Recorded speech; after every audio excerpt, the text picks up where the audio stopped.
آگے یس کھڑے ہو جاؤ، اس نے کرنا ہے سوال. قاری حضور، چند واقفین نو یہ سوال پوچھتے ہیں کہ چند پچھلے مواقع پہ حضور نے فرمایا کہ واقفین نو کو سول سروس میں جانا چاہیے، تو وہ پوچھتے ہیں کہ اس سے کیا مراد ہے؟ فوج یا پولیس مراد ہے یا گورنمنٹ میں جو دفاتر ہیں وہ مراد ہیں؟ بات یہ ہے کہ جس کو یہی نہیں پتا کہ سول سروس کیا ہے اس نے جانا کہاں ہے. یہ تو تم لوگوں کو گائیڈ کرنا چاہیے نا. وقفے نو کے جو دفتر میں بیٹھے ہیں، انچارج بنے بیٹھے ہو تم لوگ، مولانا صاحب، آپ لوگوں کو بتانا چاہیے کہ سول سروس سے مراد ہی پبلک سروس ہے.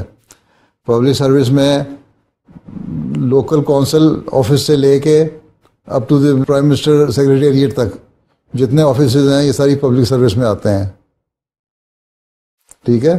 اور اس میں آرم فورسز سروسز بھی ہیں اور اس میں بھی جا سکتے ہیں، نیوی میں یا ایئر فورس میں. لیکن اس کے لیے میں نے نہیں کہا. پبلک سروس میں جانے کا یہی فائدہ ہے کہ آپ کا ایکسپوجر زیادہ سے زیادہ ہو جاتا ہے پولیٹیشنز کے ساتھ، اور جو پالیسی ہے ملک کی اس کا بھی پتہ لگ جاتا ہے آپ کو.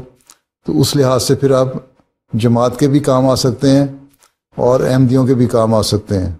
اور صحیح طرح جب اچھا ٹیلنٹڈ ایک پبلک سرونٹ جو ہوتا ہے وہ ایڈوائزر کے طور پہ بھی رکھا جاتا ہے. پھر وہ ملک کی بہتری کے لیے پورا جسٹس کرتے ہوئے صحیح طرح ایڈوائز کر سکتا ہے اپنے باسز کو. ٹھیک ہے.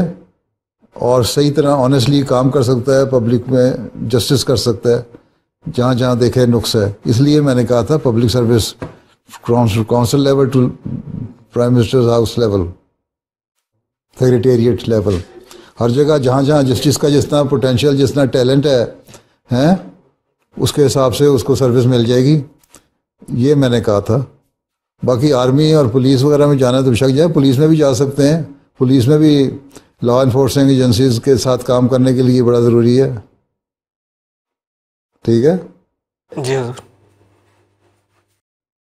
پبلک سروس کا مراد ہی یہ ہوتا ہے کہ civil service and public service is the same thing. ٹھیک ہے. ٹھیک.